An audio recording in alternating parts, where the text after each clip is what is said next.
sir. Yes, sir. Yes, sir. Yes, sir. Welcome. My name is Michael Farrior. I am owner broker of Farrior Homes, located right here in the South Suburbs. Thank you for tuning in. And today, I have a message. My mission is to educate, to empower, and to innovate the real estate industry as a whole. So thank you for tapping in with me. If you want to join our community, make sure you hit the link in the description below, and we'll make sure that you can join that Farrior Homes platform where we are innovating the industry, but we're also making sure that we touch our community, we educate them, and we empower them to be the best homeowners and to actually build equity when you actually buy a home and protect your equity. All right.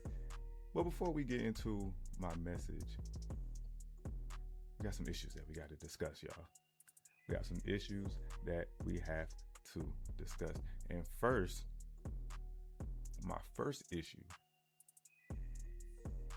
is not just with the city of Markham, but with the county, Cook County. And I'm gonna put Cook County up here. Let me get Cook County on the board real quick. Let's go to Google.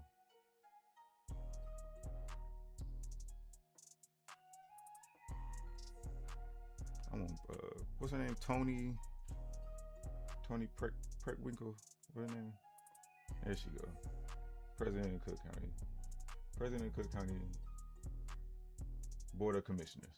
These are the people who create the tax situations that a lot of us find ourselves in today. So, a few days ago, I get a call from a past client, a lovely couple who I sold a house to years ago, 2022, I believe it was. Lovely couple, bought a home in Markham, very affordable home. Was cheaper than the rent that they were paying at the time, right? In my estimation, it was a steal. Not a huge home, wonderful starter home. I don't know if you guys are familiar with the homes in Markham, but it's one of the split level homes in Markham, right? So they get into this home. Initially, they're enjoying the home. Obviously, they have spouts with their neighbors, right? They have line disputes. But on this particular day, I get a call. You know, it's really a return call because I had reached out to them before doing lead gen. But they reached back out to me, and they were in the best mood, right? Just, it was, you know, the tone kind of threw me off. And I felt that she was attacking me. So, you know, I immediately went into, hey, what's going on? Like, tell me how can I fix this? And mind you, I wasn't under the impression that I sold her a house a couple years ago. So. But there's times as a realtor, you'll get a call from a client. Yes, it happens. That don't make you a bad realtor. Sometimes you get calls from clients who are frustrated with whatever the situation is with their house, and they may take it out on you. That happens. That doesn't make you a bad agent. How you handle the situation makes you a good or a bad agent. But let me get back to it. She calls me. She has some disdain in her voice. I'm a little thrown off, but I immediately look for a solution to the problem. So she tells me, Mike, I can't afford this house no more. I can't afford this house. Literally, what's going on? Why can't you afford the house? No, I got a better job. I made more money, but every time I make more money, my bills keep going up. Everything keep going up. I feel you. That's a reality for a lot of us. And on top of that, Mike, my tax bill tripled. I said, excuse me? She said, yeah, you heard me. It tripled. And at that point, now I'm doing numbers. Well, what did it triple to? Because when I sold her the house, and I remember it, when I sold her the house, the tax was around maybe $4,500, something to that effect.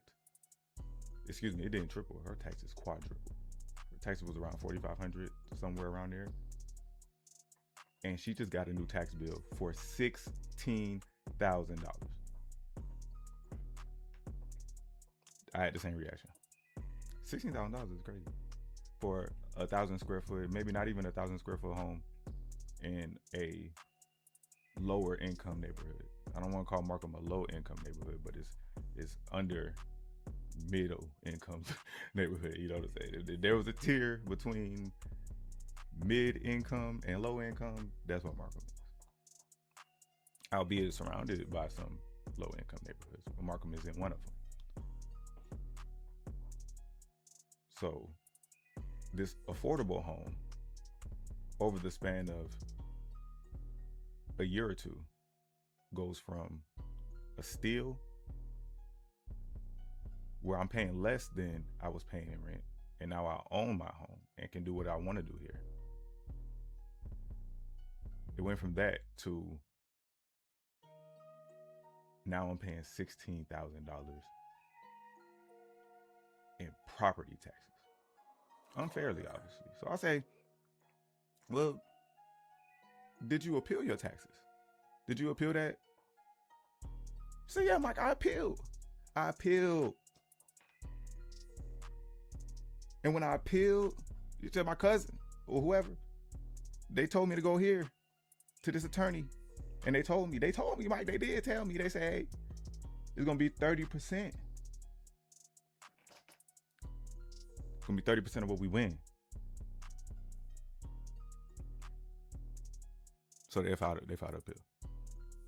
Obviously, if her tax bill quadrupled, she had grounds for an appeal, and obviously she won. And now we're excited. Hey, you won. Well, you won. So now what's your tax bill? Still too high? Yeah, it's still too high. But furthermore, Mike, I ain't finished telling you the story, Mike. You know how we tell it. I got finished telling you the story. She finished telling me the story. She said they sent me a bill. She said, Mike, I thought they was gonna take it off the top, chop it off the top. I said, yeah. She said, Mike, they sent me a bill. I said, well, how much the bill? She said, Mike, them folks send me a bill for $5,000. And I had the same reaction.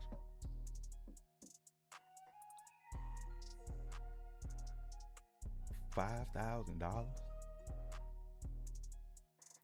for at most $500 worth of work. Now, I know y'all saying, Mike, they told him in the beginning it was 30%. I'm with you on that. What I'm not with is the county at whole overcharging lower to mid-income communities quadruple tax bills, right?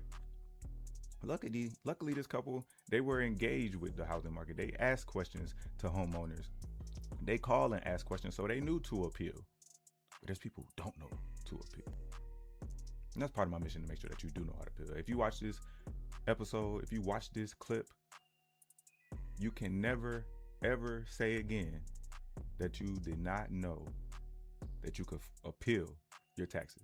And furthermore, you can't say that you don't know or didn't, or you won't be able to say that you don't know anymore how to appeal your taxes, or who to go to learn how to appeal your taxes.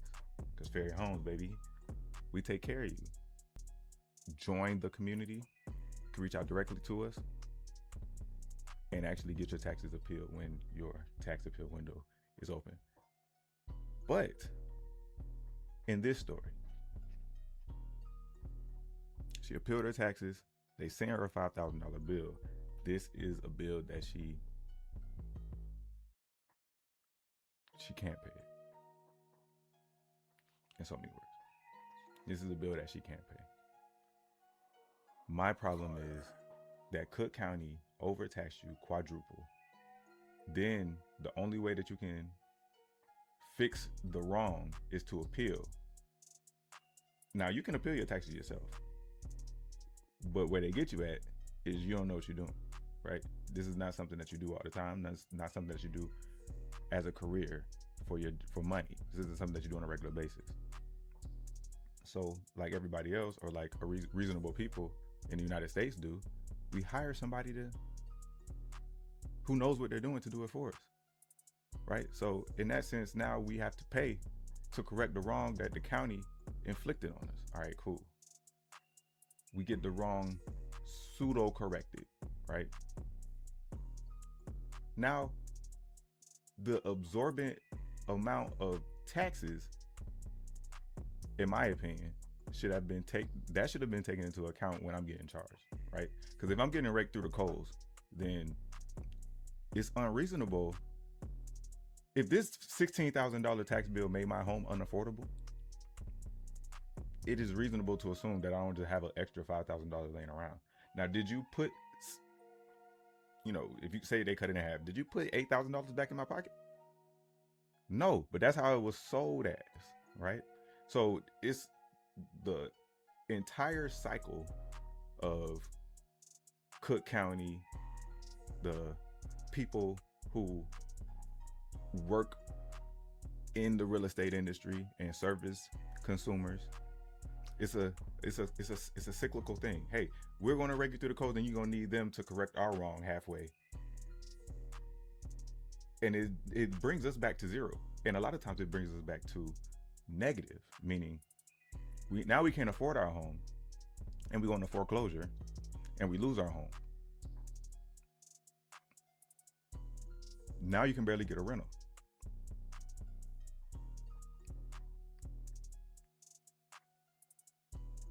We have to find a solution for this. We have to find a solution for this. And I say this, it is incumbent upon not just our leaders, not just Tony, she's culpable too. She may be the most culpable, but also culpable is us. See, I'm gonna take this one on the chin. Real estate professionals who sell you a home, charge you an absorbent commission, walk away with a absorbent check. Obviously, they got to split it 32 ways. But regardless, they came in here, got the check to sell you the house. And after that, you don't hear from them until they think that you're ready to sell again. If that real estate professional is actually a professional, they would make sure that there's a plan in place, not just one that they went over with you, they suggested, but another plan in place that's like, hey, these come with my service. This is part of the absorbent amount of money that you're paying me. And it might not be absorbent. Absorbent is probably the wrong word. But this sum of money, we get paid well. Let's be clear. Real estate professionals get paid well. And I'm not talking about just real estate agents, loan officers, real estate attorneys. We get paid well. Title companies get paid well. We do well. We work hard. So I'm not saying that that these agents aren't working hard. But what I'm saying is they're not taking care of you outside of selling your property or putting you in a home. And that has to change. Real estate professionals need to be a professional for you throughout the longevity of you owning that home and even passing it on to your heirs. I think that is paramount, and I think that's why we go to school and do so much CE and have so much knowledge and ask so many questions and network with so many professionals within the industry, so that we can pass this knowledge on to our clients so that they can actually build equity. Another problem with the industry, specifically in what I'm going to call underserved communities. What are the major brokerages that operate in the confines of the South Suburbs?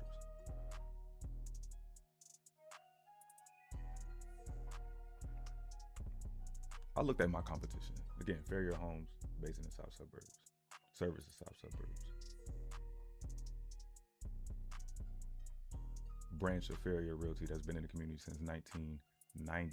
You have over 20 years based in the South Suburbs. I looked at my competition, and you know what I saw at the top?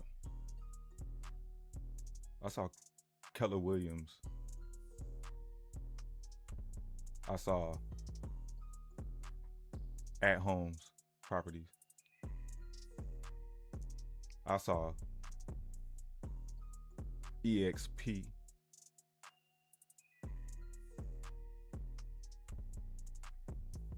I ask you guys this. Where are their brokerages located?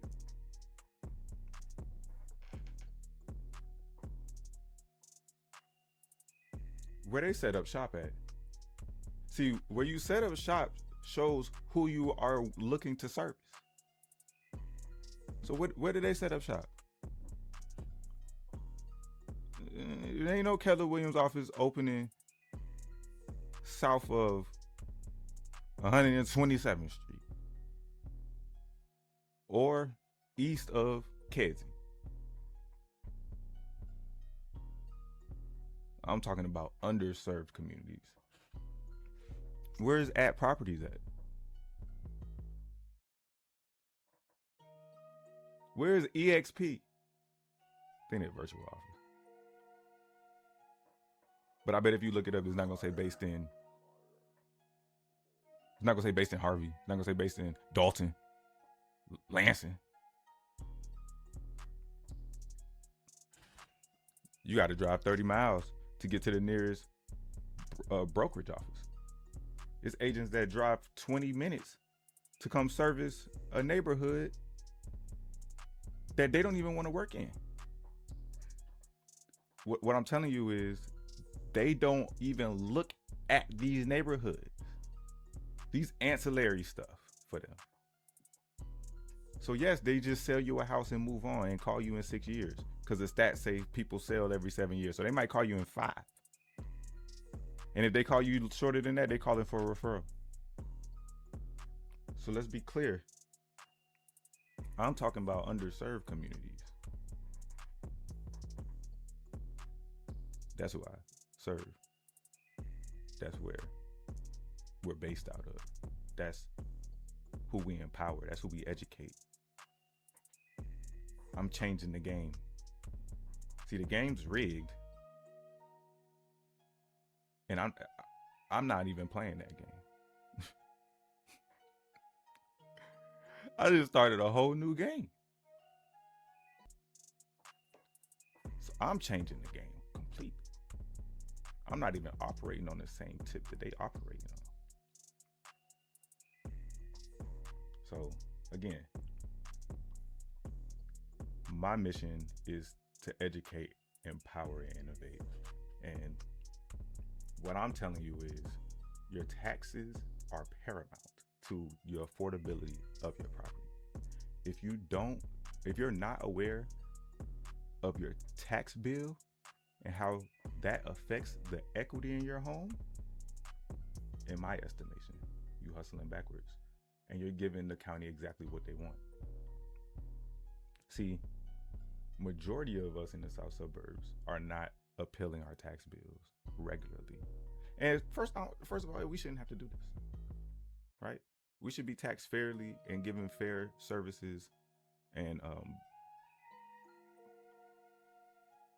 governmental protections as everybody else. But we're lacked in government protections and we're lacked in services, yet we're paying the most in taxes. See, majority of people who are appealing their taxes, they win. 80% of tax appeals win. So if we're not doing it over here, who's doing it? The homeowners on the north side and the west side, far west suburbs, north side of Chicago. These people are appealing their tax bills. And they winning at an 80% clip. That's a high clip. I don't care what sport you in. If you doing anything at 80%, yo, you Hall of Fame. If you in sales and you convert at 80%, you Gary Keller. You know what I'm saying? So they win in at 80%. And when they win and their tax bill is reduced, the county doesn't say, oh man, we just lost out on that money. We got to reallocate funds. We got to rebalance the budget. We got to cut some programs because we're not getting as much money as we thought we were going to get. No, that's not what they do. What do? They say, hey, them folks down there, down south, southeast, especially southeast, close to the border, they're not even appealing their taxes, so they don't care. So we're going to shift that over there. And what do you get?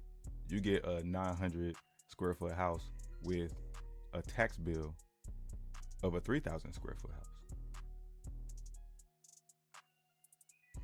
And you wonder why people are upset.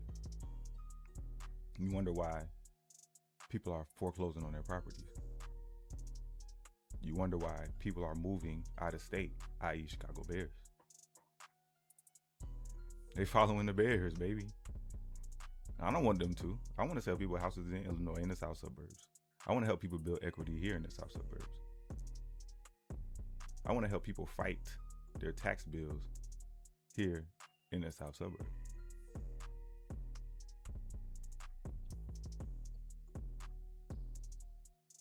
And if you want to join that fight, join that cause, be a part of the good work, make sure you hit that link down there in the description.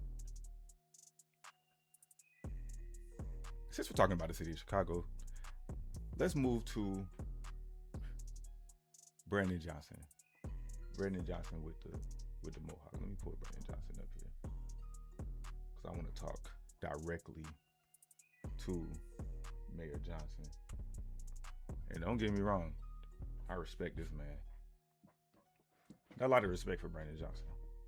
Got a lot of respect for the fact that he, one, is a black man, married to a black woman, and stands in who he is and what he believes. That's admirable. I respect anybody who stands on their square. But today isn't about him standing on the square. Today is about policy, housing policy to be exact. And me as a real estate professional, I think it's my duty to have a conversation about this new ordinance that Mayor Johnson is proposing. This is a rental ordinance, and it's causing a lot of uproar in the city right now. A lot of renter advocates are pushing for legislation that gives renters a lot more protection. And you have opposing groups, businesses, real estate professionals, and landlords, and the like, investors, are pushing back a little bit. They're saying, hey man, this is unfair. This isn't what we signed up for. And we don't agree that this is actually going to be beneficial to even the tenant. You can believe that. So let's kind of get into the meat and potatoes of this new renter ordinance. It is called P-R-O. And the basis of it is its 5 pillars.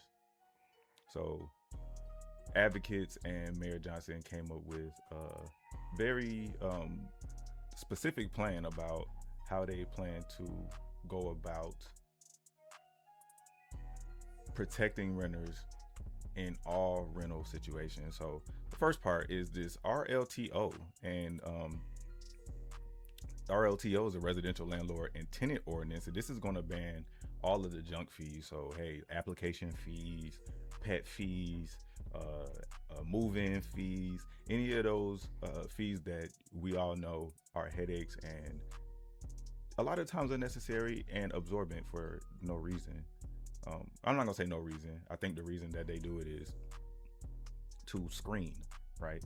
They're screening people for ability to pay rent, and with only so many options in terms of how to screen, those application fees definitely create a barrier to people who, may have a little bit more disposable income versus those who may not.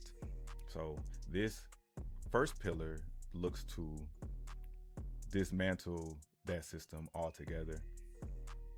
The second pillar is the actual rental registry. So a lot of the suburbs actually already do this. They require rental applications. First of all, they require a license to get to be a landlord, essentially, and you have to do a rental application and put a sticker on the window. So a lot of the suburbs have already been moving towards this and or doing it. So I think it's reasonable for the city of Chicago to have a registry of landlords. Maybe not landlords, but rental properties. I think that's reasonable. Not just for being able to control the landlords, but for analytical purposes, for research, for ongoing management of the rental market at whole in the city of Chicago. I mean, I think it's important. Sue me.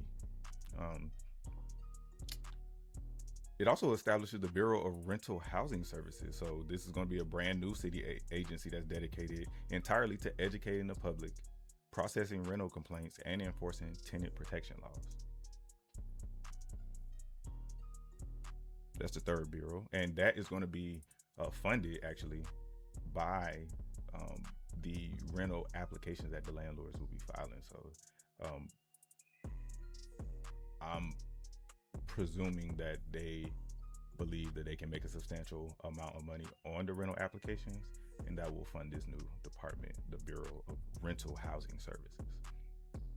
So, I mean, we already have DHS, right? I mean, not DHS, HUD, excuse me. We already have HUD, that's Housing and Urban Development. That is a governmental federal agency, obviously that's housed in Chicago as well, or has a branch in Chicago as well. But, Chicago's looking to take it a step further. Brandon Johnson specifically is looking to take it a step further and create one specifically for Chicago. All right. And now they're also creating the Eviction Counsel Program, the ECP. This is going to guarantee legal representation for tenants facing eviction in housing court by making the city's right to counsel pilot program permanent. So I guess that really just comes down to having, because I mean, when you go through eviction, it can be a very daunting experience, not just for the tenant, but for the landlord as well, but specifically for the tenant, especially without competent representation. That can be hard to find or hard to pay for. You can get raked through the coals. You can definitely get raked through the coals. Obviously that's circumstantial, and I've seen landlords get raked through the coals. I've gone through issues with tenants, and again, I see both sides. I see how it can be a massive, it could be a massive detriment to the landlord, but it can also, heavily displace a tenant as well. And the last pillar is this just cause for eviction. And this is going to mandate that landlords provide a valid documented reason to evict a tenant or refuse to renew their lease. And in no fault situations, here's the kicker. In no fault situations, the landlord has to pay moving fees for that tenant. And those moving fees could look up to 4 months rent. All right. So those are the 5 pillars. And in just cause for eviction, I asked myself because I'm an inquisitive guy. So I asked myself, who is establishing just cause? Like, who is to say that this is a just causeable reason to get somebody up out of here? Like, who's writing the parameters for this?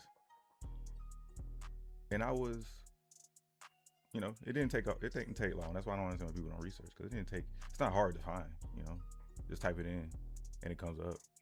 And I found it. They do have valid reasons that they have in this ordinance for it. And the valid reasons Um, a landlord, when they say just cause, they defined just cause as a landlord having legally approved reason to evict the tenant, or, and this is the big one, or refuse to renew the lease. You have to have a legally valid reason. So what are those legally valid reasons? So from my research, and I want somebody to correct me if I'm off here, the only valid reasons are: one, non-payment of rent. So obviously if they don't pay, you can evict them. Two, a lease violation. So if there's terms of the lease that were violated, i.e. gang activity in the house, or there's a no smoking rule, or no pets, something to that effect, obviously you can terminate the lease and evict them. And the last one is refusing to renew. So if the tenant says, hey, I appreciate your business, I appreciate your home, I love this home, but I don't want to live here anymore, I'm going to, move or buy myself a home. For those three reasons, landlord, you're good to go. And you can either seek to sell your property, seek to find a new tenant, move in there yourself, whatever. Got control of your property back. Now, no fault reasons are a little bit more strenuous, I would say. And they look like the owner moving in. So, hey, if you want to move into your property and the lease is up, and you say, hey, this tenant, I definitely appreciate your business. I know you love the home, but we're choosing to not renew the lease. Your term is up in the next 30 days. So I just wanted to give you a heads up so you know what our plans are and you can move accordingly. If that is your conversation with your tenant, which to me seems very, reasonable. If that's your conversation, you're at fault. And that is not a just cause reason for that tenant to be displaced. All right. Major repairs. So say you wanted to renovate the unit so that you can actually ask for more money in rent, or maybe there was actually some roof damage because we've been getting all these crazy storms and you really need to replace the whole roof. This is not a just cause reason, landlords. If you want to tear down the home, say you wanted to, take the single family property with new zoning laws that are coming about, and you wanted to make it a multifamily building, you wanted to tear it down, this is not a reason to not renew that lease with that tenant. And lastly, they have condo conversion. So if you wanted to convert this unit into a condo, if your tenant doesn't want to move out, you can't not renew their lease. And I want to be specific when I say you can't not renew their lease. Obviously, you can say, hey, I'm not renewing your lease. But the consequence of that is mandatory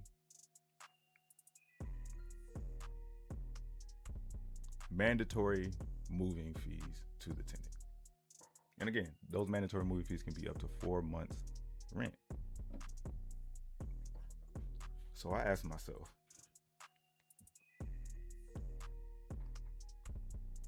did they really are looking to, and I mean, hey, I love a good activist story. I love a good abolishment story. I love the real acts of abolishing system, tearing it down, or recreating the system altogether. And essentially with this bill, or with this ordinance that Mayor Johnson is pushing along with a lot of housing advocates, with this bill, they are putting the power in the hands of the tenants.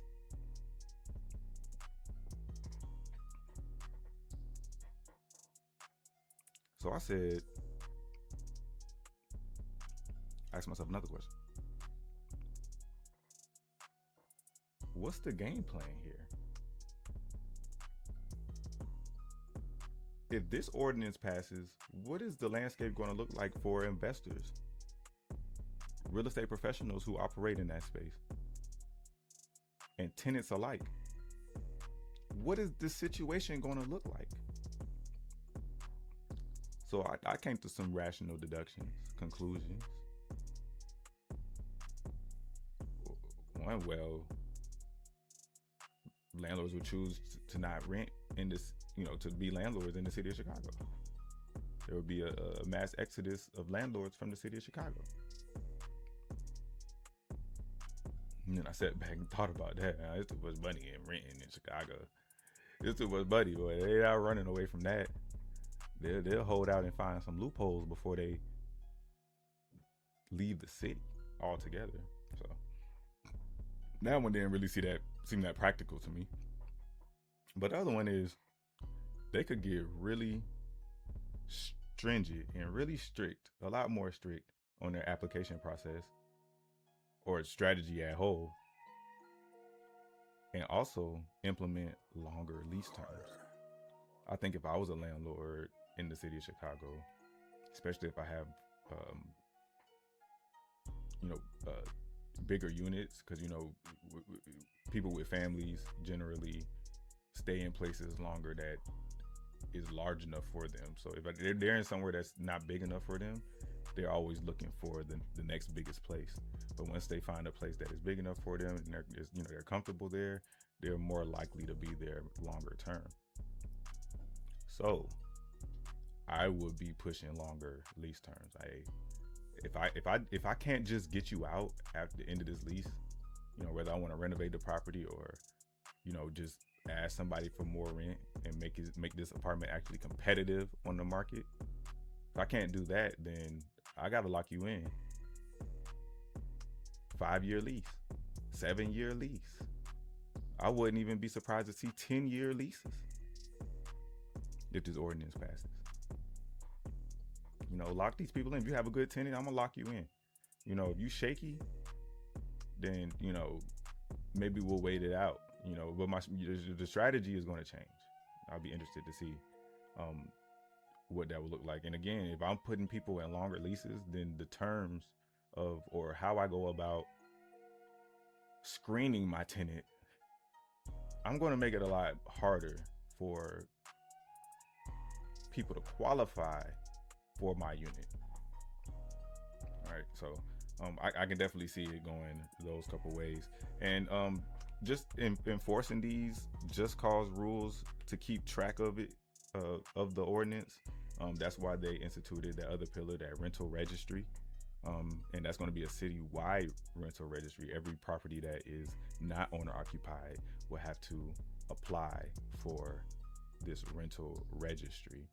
So obviously, if you owner occupied your multi-unit building, for the most part, it's not clear, but what it looks like to me is that you wouldn't have to do rental application because you owner occupy the building, but non-owner occupied buildings for sure. And this is a mandatory database, so this is going to be mandatory to be to rent out properties in the city of Chicago, and there's going to be an annual fee. What I saw was $60 per unit for multi-units. I don't know if that's the same price for single-family homes. I would think that if it's a single-family home, they might charge a little bit more, but that's something to stay abreast of as well. But that $60 per unit, again, that's supposed to go towards the fund, right? The fund that's going to pay for the bureau or the rental bureau that they're putting together. That's going to oversee all the rental housing units in the city. So I said, okay, this is how they're gonna enforce it. Just go, okay, that makes sense. Just stay on top of it. We got the bureau, or you got the rental unit, you got the registry, so you know who's renting, you know who paid, and you know who re-registered, you know who fell off, you know who's coming in, etc. They're paying $60 a unit, so you're bringing in a lot of money. It's a lot of units. So I said, okay, once you include, I can't get them out. You're charging me to be a landlord in the city now. Now what I'm going to do is I'm going to just bake these fees. I'm not going to eat these fees. What happens when tariffs happen? And I keep telling people all the time, you know, they were talking about Trump's tariffs, Trump tariff this, Trump tariff that, bad. Okay. And yes, obviously tariffs didn't work. Cool. Didn't work. Let's go back to the old way. All right. But when these tariffs just first hit, I just thought it was so disingenuous, bro. When tariffs first hit, companies said, well, our cost of production went up. So it costs us more to ship these clothes in here. These multi-billion-dollar companies, y'all.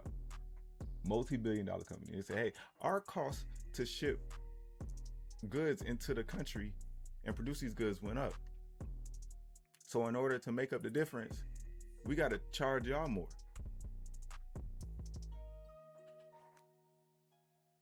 And we're going to blame Trump. We're going to blame Trump that we're going to gouge y'all, right? Because, you know, our margins went from here to here. So we're going to put that on here and we're going to say these are tariffs. So bad publicity for Trump. When in actuality, they could have ate the cost and still provided a good for an affordable price to you. Look at gas. All this shit is speculative, y'all. All this is speculative. Look at gas. As soon as somebody came out and said the Strait of Hormuz has been reopened, what happened to gas? That shit went from $6 to $4 overnight. Overnight. There ain't even enough time to get a barrel into the Strait of Hormuz, out, back to the United States, into a gas pump, and into your tank. Overnight? Well, I'll be damned. So all these landlords are going to do, they're going to take these fees and they're going to bake them right into their rent, right?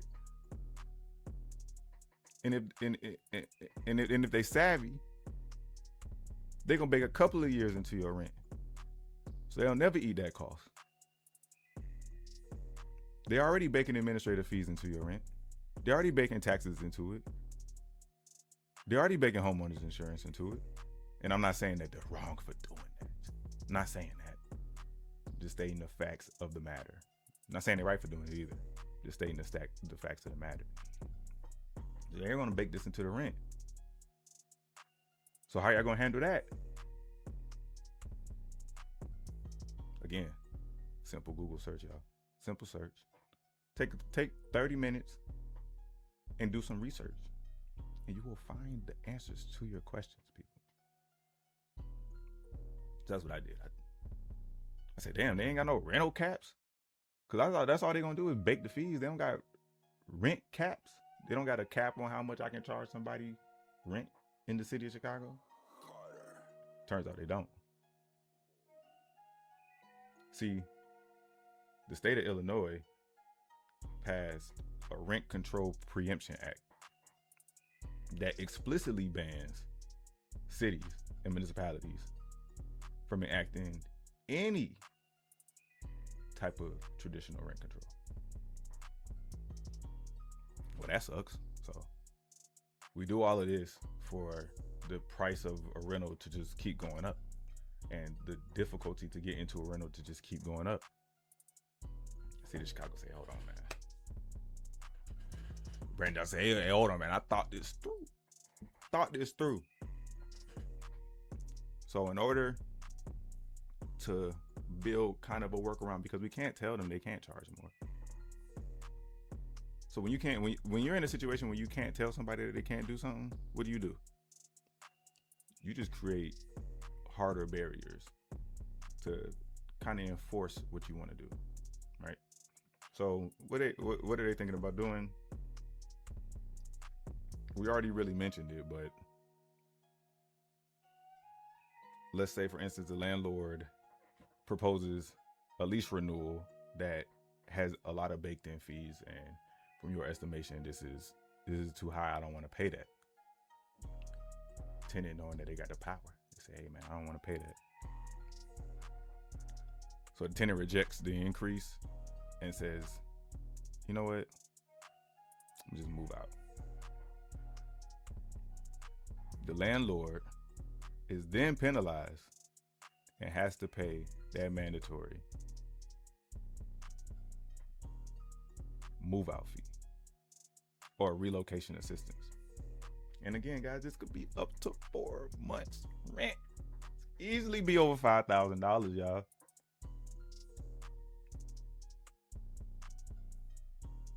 So y'all let me know what y'all think. Do y'all think this PRO, this pro rental ordinance, is something that we need here in the city of Chicago? If you are a rental or a renter advocate, reach out to me. Let me know about the work that you're doing. Let me know what this means for the city of Chicago and what this could mean moving forward if this passes. If you're somebody that's against it, if you're a business owner, you're a landlord, I see a lot of even real estate professionals who own properties who are like, yo, get this out of here. This isn't it. Let me know. Let me know what you think. And, I'm following this.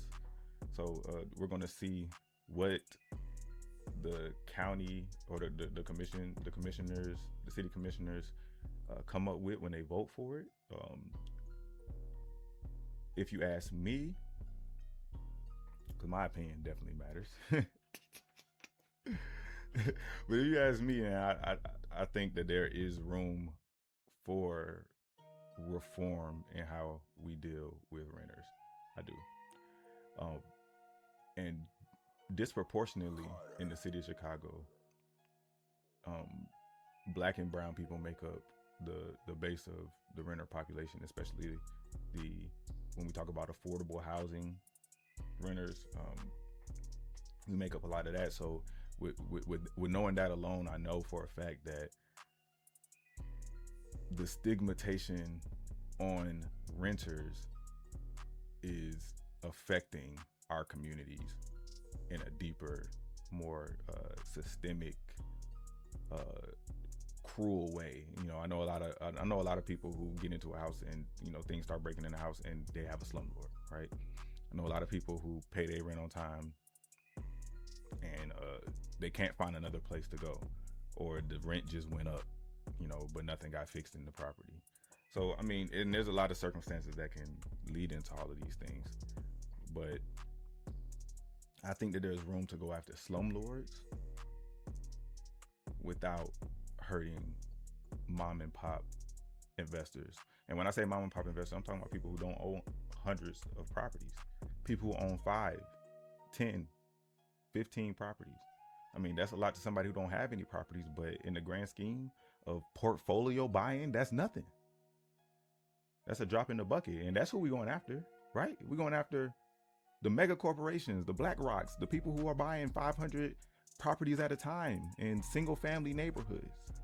That's what we're going after, right? We're not going after the realtor who busts his ass selling houses and put his money in the houses and now he rents out properties.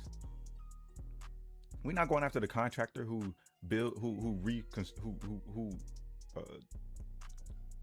rehabs properties and provides housing stock to the rental population. We're not going after those people, are we? So I think as we have to be intentional about, if you want to dismantle the system, you got to be intentional about that. But unless you're just saying, okay, those people are casualties of war, and there are some people who say, well, we have to go with casualties of war. I'm just not one of them. I think there's a way that we can bridge that gap without hurting the average homeowner, the average investor. I think the American dream today is owning land, owning property. I still think it is. And we not only have to make that accessible, but we have to make it tangible and feasible. Not just for the haves, but for everybody. I ain't saying give people houses, but damn. If it's a house across the street that's dilapidated, been like that for 10 years, yo, that's housing stock that somebody could have rehabbed and put somebody in.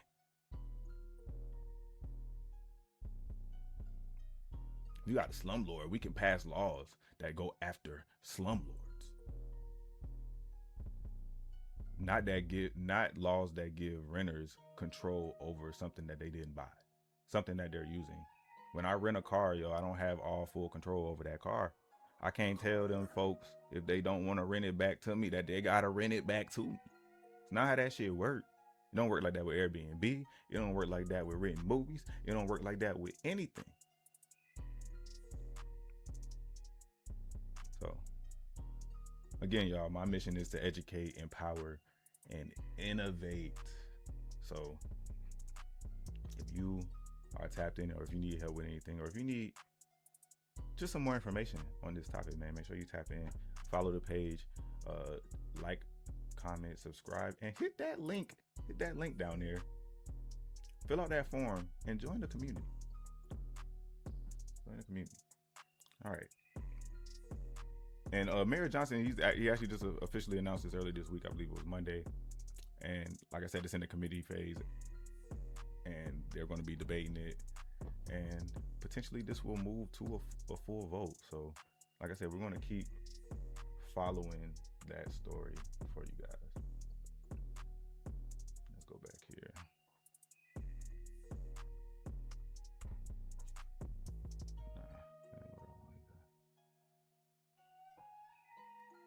Yeah, I got my Google page up, so make sure you go on my Google page, man. If you ain't even worked with me before, if you never even worked with me before, go to my Google page, man. Leave me a review.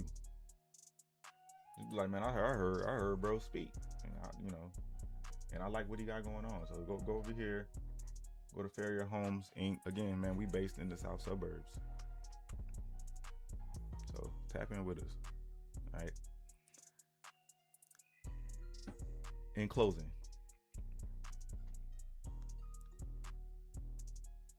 my message for you today: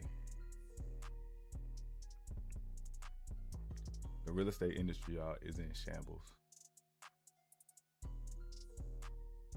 It is in shambles. They're taxing us out of our ass. I dare say they're intentionally trying to relocate us out of here. And this isn't new. They just rewrote the same book.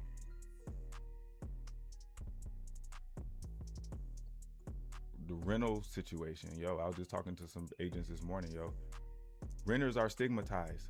That is a fact. Renters are stigmatized. At least not high-end renters, lower-end renters. If you paying rent anything under $3,000, you stigmatized. Facts. So we got to protect our renters, but not at the detriment of people who just trying to get a leg up in society, right? With all of that you see in the news, feels like that system is working against the homeowner. As much as that's the American dream, it don't get better when you buy a home, not in Cook County at least.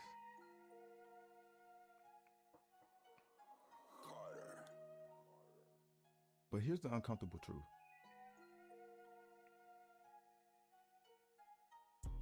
You've been paying commission for a service.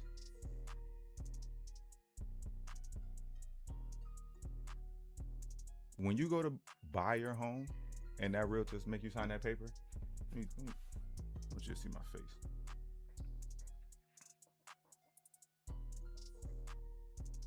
When you go buy that home and sign that paper, and that realtor told you this gonna be, I ain't gonna throw a number out there. IDFPR might be worse. And in the state of Illinois, commissions are 100% negotiable. But that agent come up to you and say, X amount commission, you gonna owe me when we close. say, all right, cool, man. I don't know anything about this, so I'm grateful for your help. Sign on dotted line. You get the keys. He get the check. When's the next time you're going to hear from him? Like I told you before, you're going to hear from him about 5 years. 3 years if he's looking for referrals. 5 years, he might think that you thinking about selling. 7 years, on average, that's when people sell. That's the next time you're going to hear from him. They're not actually making sure that you are building equity in your home. They're not actually making sure that you're not being displaced by the system, the very system that they use to make money to feed their family. They're not making sure that they are stepping in and being a shield against the powers that be. The information that you don't know, the shit they get told on a regular basis that they're privy to. They're not making sure that you understand this. I'm not saying that there's any bad people, but what I'm saying is they're selling you a service to sell your home. What you need, and what we all need, is a service that not only can help me get a home, but can also help me manage my asset, my biggest asset, the asset that is 70% of my net worth.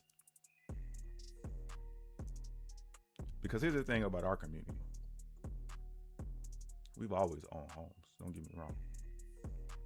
Even through all the barriers placed in front of us to stop us from being able to do so.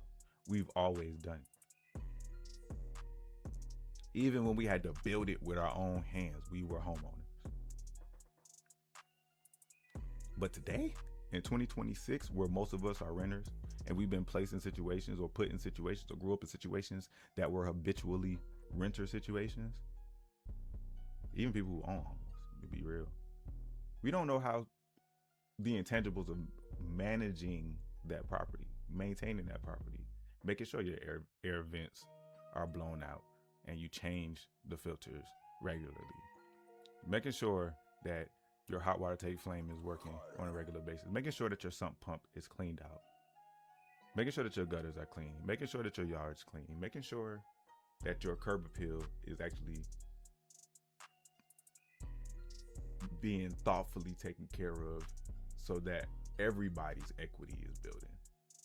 Making sure that you're not overtaxed, that your property isn't being overvalued. See, these are the ongoing issues in owning a home. And I bet you that if somebody asked you right now, how much is your home worth? You don't have a concrete number. What you gonna do? You gonna go to Zestimate.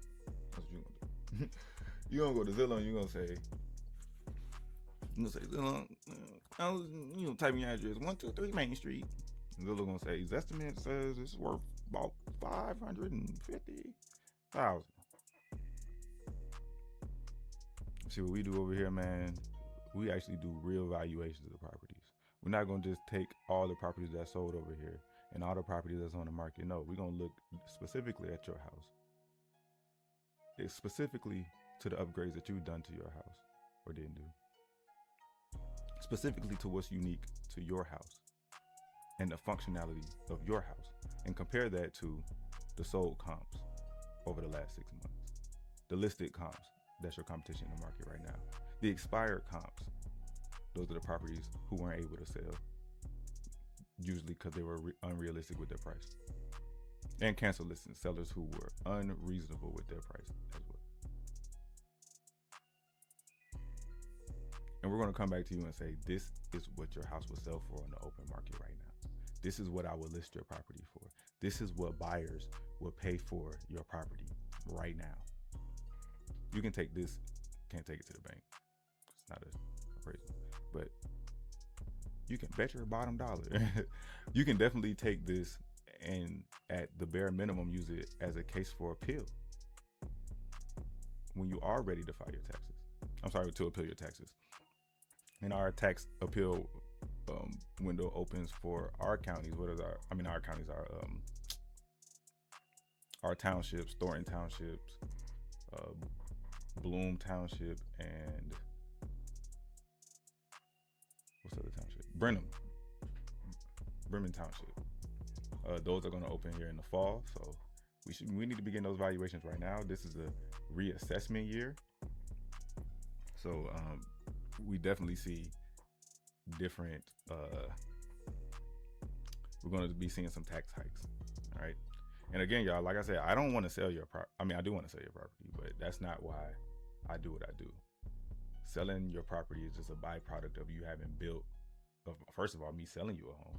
If you don't own a home, there's nothing for me to sell, right? So first is really you buying a home, and that's really where the journey begins. You know, now is, hey, these are the things you have to do regularly for maintenance. Hey, these are the professionals that you should be reaching out to that's going to give you a fair price. You know, these are the projects that you should be working on over the years. This is how you save and manage the projects for your household to keep your house maintained. This is how you make sure that your equity is growing. This is how you make sure your taxes are defended. We do it all. That's what we have to do as real estate professionals, if you ask me. And that is what sets us apart, sets Farrior Homes apart from the traditional brokerage. Not a traditional brokerage. We are an innovative brokerage. We are customer first brokerage. We are equity first brokerage. All right. So make sure you hit that link below in the description. Become a member. Join the community. Get your first asset audit, guys. Get your first home audit. Know where you stand with your home. So reach out to me. All right. And if you have any questions about anything, feel free to reach out to me. I'm honored to be able to have this conversation with you guys. And if I got anything wrong, y'all let me know. You know, I'm not scared to be wrong, but I am scared of you losing your home because you didn't know. And you can never say that you didn't know after you watched it. All right, y'all. I am